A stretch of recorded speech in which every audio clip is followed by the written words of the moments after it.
What's up, everybody? It is time for a little recap of Detroit, Michigan, Lake St Clair.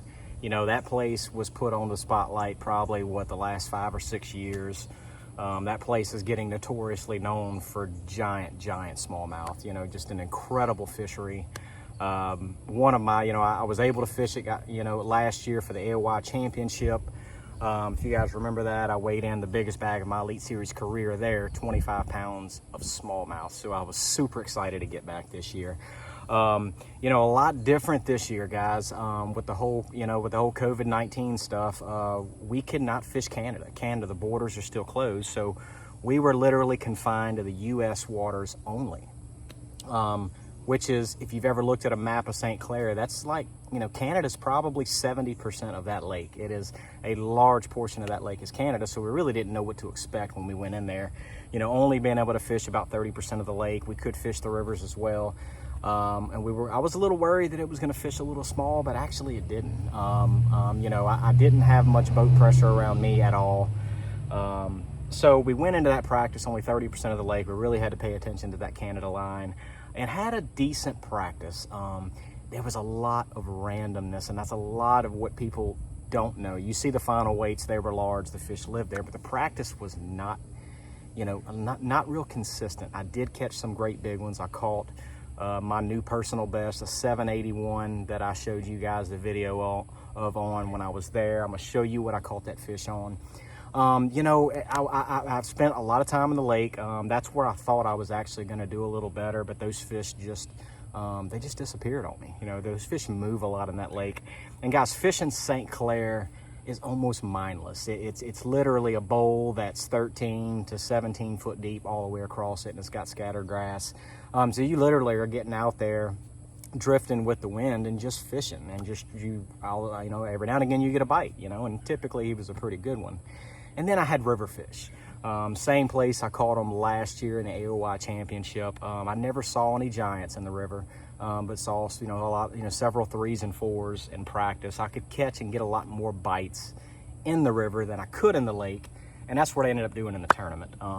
So I went in. I had a really good game plan on day one. I started in the lake. I was actually catching fish on a crankbait, but it was just every now and again you get a bite. But I had an area where I'd seen a 5 and a couple of 4s on a crankbait, and this is what I was cranking right here. That is a Spro. This is a Spro baby DD. Is what that is. The deep diver. It goes down to about 12 to 14 foot in that grass. Fishing at about 16 foot in the grass would come about a foot or two off the surface, and this crankbait go right over the top of it. And caught some really big fish in practice on that thing. And this is paired with a Mojo bass, guys. One of the best rods for the money. 130 bucks retail. I throw them in tournaments. This is a 7 foot 1 inch medium power with a fast action tip. I can get this thing down a little bit deeper. 12-pound fluorocarbon on it. The fish didn't eat. I only caught a couple little ones that first day that I had a camera in my boat. And I know I got some coverage on ESPN that first day morning, but we started running into technical difficulties with the camera and the audio when we started getting later in the day, when I really started catching them. So unfortunately, a lot of that didn't get put onto there. But and I ended up within a couple hours, I caught a few little ones, and I said, hey, let's make a run. We made a long run to the river, and that's when I started catching them. When I was in that river, I was just drifting current. They had a lot of current in that river. Water's really high, a lot of current, and I was actually drifting it pretty deep. I was anywhere from like 18 to 30 foot deep, and I was just drifting it with a simple drop shot, 1/2 ounce weight, because they had a lot of current. I was pretty deep. Just a little fluke style bait is all I was drifting it with. And this right here, this hook is really important. That right there is a number 2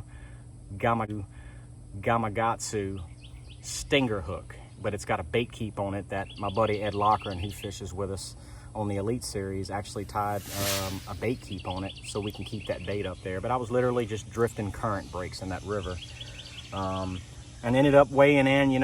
All of my 19.5 the first day came on that drop shot for the most part. And then as day 2 rolled around, so weighed in 19.5 the first day. I think I was sitting in like 27th or 28th, something like that. Day 2, I made some changes. I started expanding the area in the mouth of the river. And, you know, late in the day, I pulled up there. I ended up catching, you know, 16.5 pounds on day 2. But I pulled up there at the mouth of the river, shallower. You know, I was probably in like 6 to 9 foot of water, some scattered grass. I had not fished that shallow in the lake yet. And I caught one, on a spy bait. You know, I needed like a 3.5 to call. And I caught one that didn't help me right there at the end. And I caught it on that dude right there, that Spro Spin John. And you guys know I was throwing that at Champlain. I really love to throw this thing.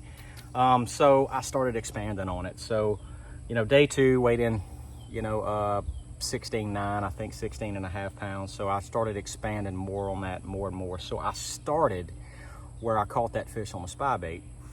This is also what I caught that 681 on as well. Very important with a spy bait, guys. This thing, I'm throwing this thing on a 7 foot.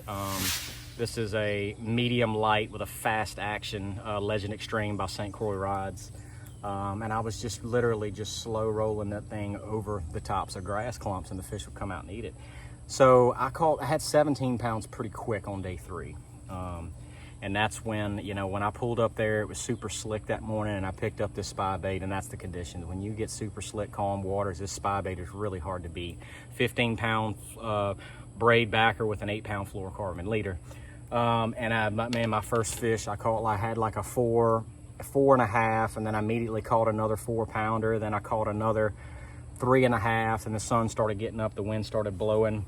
And then I started picking up a smaller crankbait, 6 to 8 foot again, maybe a little bit deeper in places, but I started picking up that new Spro rock crawler, the MD. This thing doesn't dive quite as deep as your original rock crawler. Original rock crawler, you can get down like 12, 14 foot. This one dives like in that 7 to 9 foot. So it was perfect for that scattered grass and the depth that I was in. And again, I'm throwing this on a Mojo Bass, 7-1 medium, fast action, 12-pound fluorocarbon, and ended up filling out the rest of my limit on that. And by that time, guys, there was so much local pressure in that place. I had several boats running by me, watched me catching my fish that third day that morning. And within about an hour and a half, I was just inundated with boats. I probably had 20 boats around me, and but the pressure was just too much. So I got up and I ran a lot of new water, and just never could get anything to help me after that. So as I had my weight that I weighed in, I ended up weighing in 16.15, just under 17 pounds. I did have a fish perish on me, unfortunately. Hooked her in the gill, and I did everything I could to try to save her, but sometimes, every now and again, one slips away. But did a phenomenal job with the fish care in that tournament. I think only 5 fish died on that last day, and unfortunately, one of them was mine. But we do so much to try to keep those fish alive. But that place is incredible, guys. I'm really sad that the northern swing is over. You know, these were some tough practices for this northern swing, guys. A lot of those lakes are getting such immense pressure. You know, one reason is because, you know, we have a lot of tournaments up there. It gets a lot of exposure. And all of these tournaments are confined to into U.S. waters only. So a lot of these fish are getting a lot of pressure. But you guys see the weights. The weights are incredible. And number one, the fish live there. And number two, guys, these guys in the Elite Series are absolute hammers. You know, the level of talent that we have in the Elite Series right now is, man, it's immense. So you better bring your A game. You know, all 3 northern tournaments, guys, it took over 17 pounds a day to make the day 3 cut. And that's about what I averaged. Barely squeaked in again, made day 3 cut again on the second one in a row.